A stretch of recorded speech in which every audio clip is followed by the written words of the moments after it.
Senior सहाफ़ी और तज्ज़ियाकार सुहेल वड़ाइच के मुताबिक बज़ाहिर ये सवाल आज की सियासत में सबसे ज़्यादा ज़ेर बहस है कि मौलाना फजल रहमान मुक़्तदर हलकों और मौजूदा सियासी मंजरनामे के दरमियान कशीदगी की असल वजूहात क्या हैं। ये इख्तलाफात किस मरहले पर पैदा हुए, मौलाना फजल रहमान किस मामले पर नाराज़ दिखाई देते हैं और इनके हालिया बयानात के पस मंज़र में वो कौन से अवामिल हैं जिन पर आम तौर पर गुफ्तगू नहीं की जाती। अगर इस सूरत हाल को समझना हो तो सबसे पहले ये जानना ज़रूरी है कि मौलाना फजल रहमान इस वक्त देवबंदी मकतब फ़िक्र की सबसे नुमाया सियासी शख्सियत समझे जाते हैं।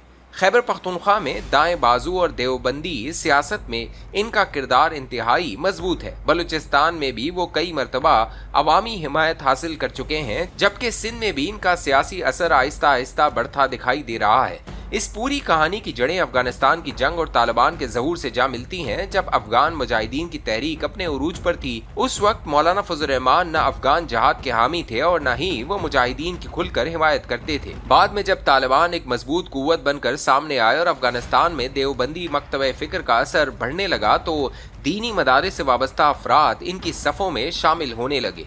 वक्त गुजरने के साथ तालिबान की क़यादत में मौलाना फजल रहमान के लिए एहतराम पैदा हुआ, जबकि मौलाना ने भी तालिबान को ज़मीनी हकीकत के तौर पर कबूल कर लिया।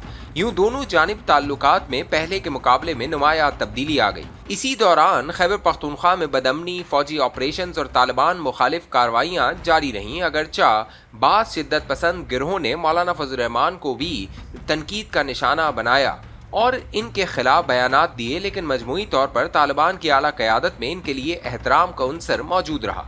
एक मौके पर मुझे खुद मौलाना फजल रहमान से बैतुल्लाह महसूद के बारे में दरियाफ्त करने का मौका मिला। उन्होंने बताया कि मुलाकात के दौरान बैतुल्लाह महसूद इनके पाँव दबाता था और कहता था कि आप मेरे असातिज़ा जैसे हैं। इस पर मौलाना ने मुस्कुराते हुए कहा कि क्या मालूम कल मैं भी इसका निशाना बन जाऊं। इस वाक़े से अंदाज़ा होता है कि तालिबान की क़यादत और मौलाना फजल रहमान के दरमियान बहामी शनासाई और समाजी रवाबित मौजूद थे। ताहम सूरत हाल ने इस वक्त नया रुख इख्तियार किया जब खैबर पख्तूनख्वा और अफगानिस्तान में तालिबान मुखालिफ तंजीम दाइश ने अपनी सरगर्मियाँ तेज़ कर दी। दाइश के नज़दीक देवबंदी, तालिबान, मुजाहिदीन या बरेलवी किसी में कोई फ़र्क नहीं, बल्कि वो हर इस गिरोह को निशाना बना सकती है जिसे वो अपने नज़रियात से मुख्तलिफ समझती है। दाइश की एक अहम खुसूसियत ये भी है कि इसकी क़यादत किसी वाज़े और मारूफ शक्ल में सामने नहीं आती, जिसकी वजह से सियासी या समाजी सतह पर राब्ते या मुज़ाकरात की गुंजाइश तकरीबन न होने के बराबर रह जाती है। हालिया बरसों में देवबंदी उलमा, जमीयत उलमा इस्लाम के रहनुमाओं और दीगर मजहबी शख्सियात पर होने वाले मुतअद्दिद हमलों के हवाले से बड़ी तादाद में तज्ज़ियाकार दाइश के किरदार की निशानदही करते हैं। दाइश के बारे में दो मुख्तलिफ नुक्ते नज़र भी मौजूद हैं।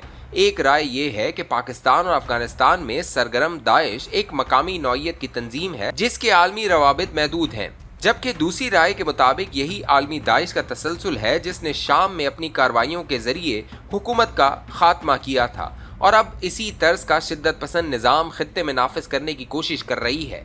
इस खदशे का इज़हार देवबंदी और बरेलवी दोनों मकतब फ़िक्र के हलकों में किया जाता है। इस वक्त डेरा इस्माइल खान, टांग और मौलाना फजल रहमान के आबाई इलाकों में सिक्योरिटी की सूरत हाल खासी तशवीशनाक बताई जाती है। उसूली तौर पर देखा जाए तो ऐसे हालात में मौलाना फजल रहमान और रियासती इदारों के दरमियान ताउन मजीद मजबूत होना चाहिए था, क्योंकि एक जानिब इनकी सियासी हैसियत इन्हीं इलाकों से वाबस्ता है और दूसरी जानिब शिद्दत पसंदी के खिलाफ रियासत को मजहबी व सियासी कुव्वतों की हिमायत भी दरकार होती है।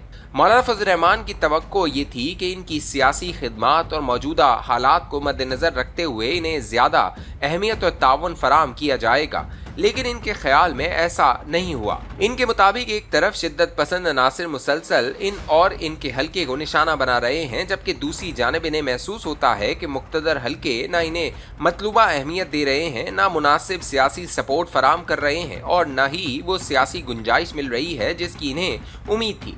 इसी एहसास के बायस वो खुद को दोनों अतराफ से दबाव में महसूस करते हैं और गालिबन यही कैफियत इनके हालिया बयानात में भी झलकती है। अलबत्ता ये भी कहा जा सकता है कि वो अपनी बात निस्बतन ज़्यादा मुतवाज़न अंदाज में भी पेश कर सकते थे, क्योंकि वो हमेशा दलील और सियासी इस्तदलाल के साथ गुफ्तगू करने वाले रहनुमा समझे जाते हैं। मेरे नज़दीक इस वक्त असल चैलेंज दाइश और दीगर शिद्दत पसंद अनासिर है और अफगानिस्तान में भी बड़ी हद तक यही सूरत हाल मौजूद है। ऐसे हालात में मौलाना फजल रहमान जैसे रहनुमा जो आइन, जमहूरियत और सियासी अमल पर यकीन रखते हैं, इन्हें कौमी सियासी धारे से दूर करना मुनासिब हिकमत अमली नहीं होगी। अगर इनके साथ कोई इख्तलाफ या शिकायत मौजूद है तो इसका बेहतर हल मुज़ाकरात और सियासी मुकालमा है, क्योंकि मौलाना फजल रहमान हमेशा गुफ्त शनीद और मफाहमत के हक़ में मौक़िफ़ रखते आए हैं। अगर वाकई एक तरफ शिद्दत पसंद मुसलसल इन पर हमले कर रहे हों, इनके ख़ानदान को नुकसान पहुँचाने की कोशिश की जा रही हो, इनके बेटे को भी माजी में अगवा किया जा चुका हो, और दूसरी तरफ इन्हें रियासत की जानिब से भी मतलूबा सियासी ताउन न मिले, तो ऐसी सूरत हाल में इनकी नाराज़गी का इजहार गैर मुतवक्को नहीं समझा जा सकता। आज भी खैबर पख्तूनख्वा, बलूचिस्तान और कौमी सियासत में मौलाना फजल रहमान एक मौसर सियासी कुव्वत और अहम प्रेशर ग्रुप की हैसियत रखते हैं। मेरी राय में इन्हें कौमी सियासी दायरे का हिस्सा बनाए रखना मुल्क के वसीतर मफाद में है। शिद्दत पसंदी के खिलाफ मौसर हिकमत अमली इसी वक्त मुमकिन है जब देवबंदी, बरेलवी, अहले हदीस, शिया और दीगर तमाम मकतब फ़िक्र एक मुश्तरका मौक़िफ़ इख्तियार करें, क्योंकि इंतहा पसंद अनासर किसी एक गिरोह को नहीं बल्कि सबको अपना हदफ समझते हैं। इनका मकसद आइनी निज़ाम को कमज़ोर करना, मुल्क में इंतशार पैदा करना और इसी इंतशार से फ़ायदा उठाते हुए अपना नज़रियाती निज़ाम नाफिज करना है। इसी वजह से रियासत, मजहबी जमातें, आइन और तमाम सियासी कुव्वतें जो जमहूरी व आइनी निज़ाम की हिमायत करती हैं, इनके रस्ते की बड़ी रुकावट समझी जाती हैं।